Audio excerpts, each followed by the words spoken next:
Ce chapitre est consacré aux injections du sillon nasogénien.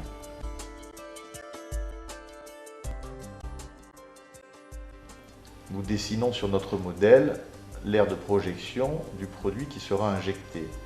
Cette aire de projection comprend le sillon, mais aussi la partie au-dessus et au-dessous du sillon, puisque nous savons qu'il correspond à des adhérences profondes du derme de cette région au contact des muscles élévateurs de la commissure. Et ce sont ces adhérences qui, parce qu'elles sont infranchissables à la graisse sous-jacente, accentuent le sillon avec l'âge. L'intérêt des canules est de proposer une prédissection avant nappage de la zone, permettant une répartition de part et d'autre du sillon et pas uniquement, comme cela peut être le cas à l'aiguille, de façon inhomogène. Le point d'entrée est classique. L'introduction de la canule, vous le voyez, sans même injecter quoi que ce soit, permet une prédissection et une rupture des septies fibreux avec résistance, comme vous le constatez sur la vidéo. Cette résistance peut donner à la patiente une sensation de craquement désagréable mais indolore. Une fois cette prédissection effectuée, nous injectons le produit de façon rétrotraçante et de façon homogène dans le sillon ainsi qu'au-dessus et au-dessous de lui pour que le produit prenne place sur l'ensemble de l'aire de nappage dessinée. Ce sillon doit toutefois rester un tout petit peu marqué pour ne pas donner un aspect lunaire au visage. Les unités esthétiques doivent respecter la pommette avec sa projection et le sillon. Ce chapitre sera consacré aux injections des plis d'amertume.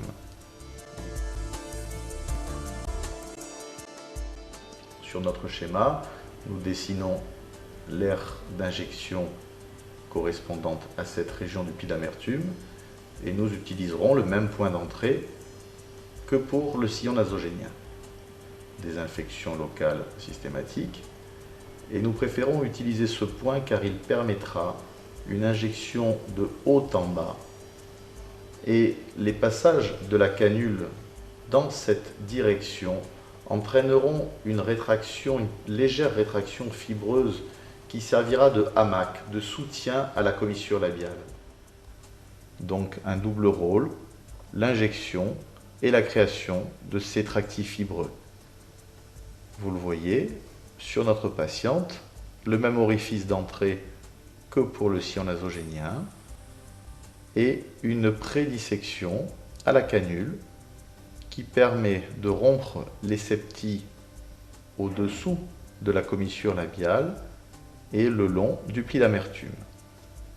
Cette prédissection aura à elle seule un effet sur le résultat puisque ces tracts, nous le disions, créeront un effet hamac sur la commissure.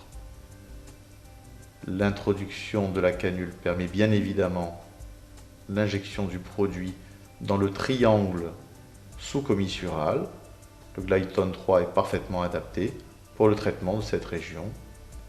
Ce geste sera bilatéral et symétrique. Un massage est utile pour la bonne régularité du résultat.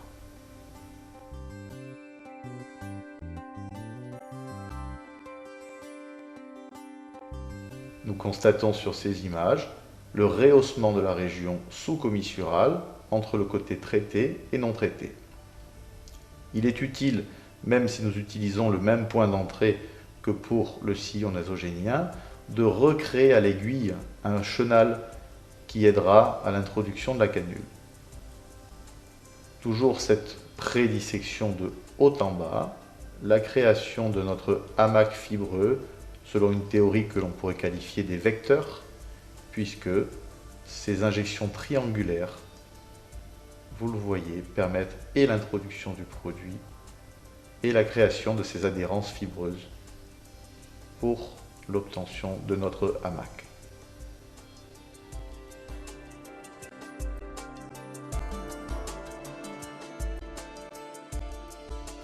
Ce chapitre